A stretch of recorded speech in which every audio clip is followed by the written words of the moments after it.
looks as though the 2024 Renault Austral's chassis was tuned for directness and response, a goal that it has achieved in a way, just not very well. The problem is that it has also compromised the ride.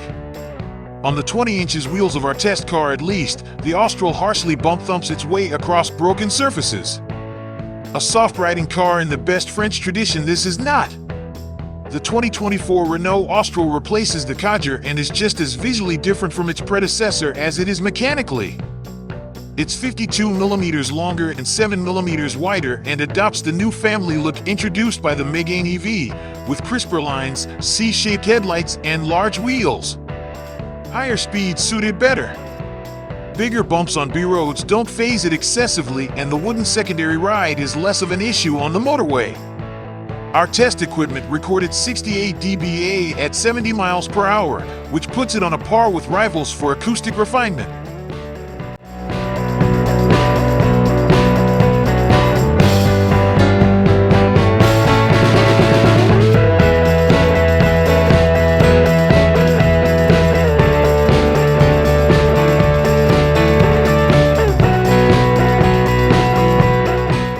The cabin of the 2024 Renault Austral is stylish, with different textures and large screens giving an interesting look overall.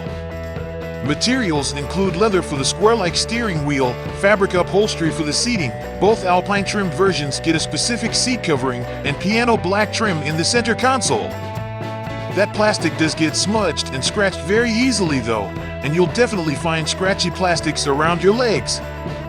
All versions of the 2024 Renault Austral get 3 displays: a 9.3-inch head-up display, a 12.3-inch customizable driver's display, and the central portrait 12.0-inch infotainment touchscreen, with Renault partnering with Google to help make an easy-to-use system. With that Google software installed, the voice control system is simple to use, a lot like the setup on an Android phone, and the graphics are very crisp. The menus themselves can feel a bit complex and tricky to use on the move, as some options are buried under headings you wouldn't expect. You get wireless or wired Apple CarPlay and Android Auto connection, but the infotainment on offer is workable without having to do that. The one thing we will say is that the cabin has a lot of darker tones on all the surfaces, and without the panoramic sunroof it can feel quite dingy. Renault has crammed the car full with useful equipment from the entry level, so has limited options to just a spare tire on the entry car and two-tone paintwork on the mid and top spec models. Instead of ticking option boxes, you pick the spec at the right budget and equipment level for you.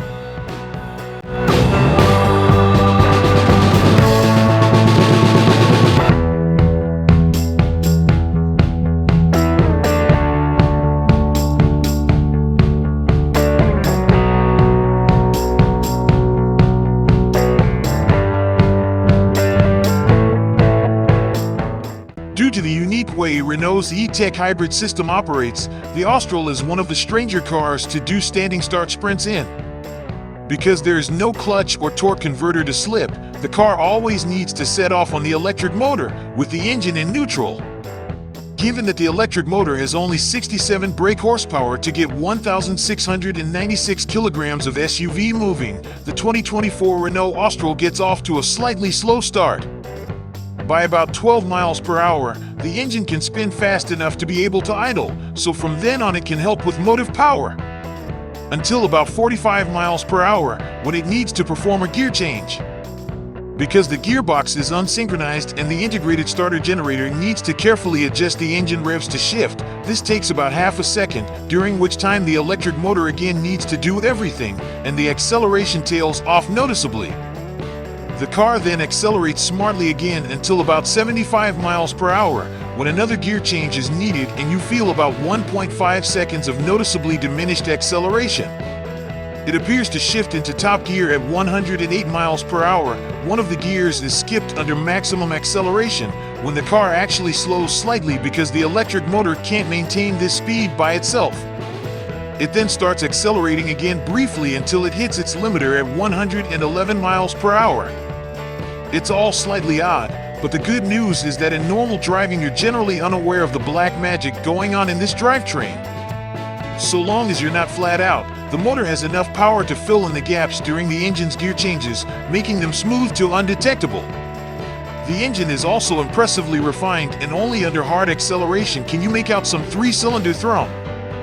The sole exception to that is when it needs to fire up from cold to urgently put charge in the battery. Then it can sound slightly rattly, but that lasts only a few seconds at most.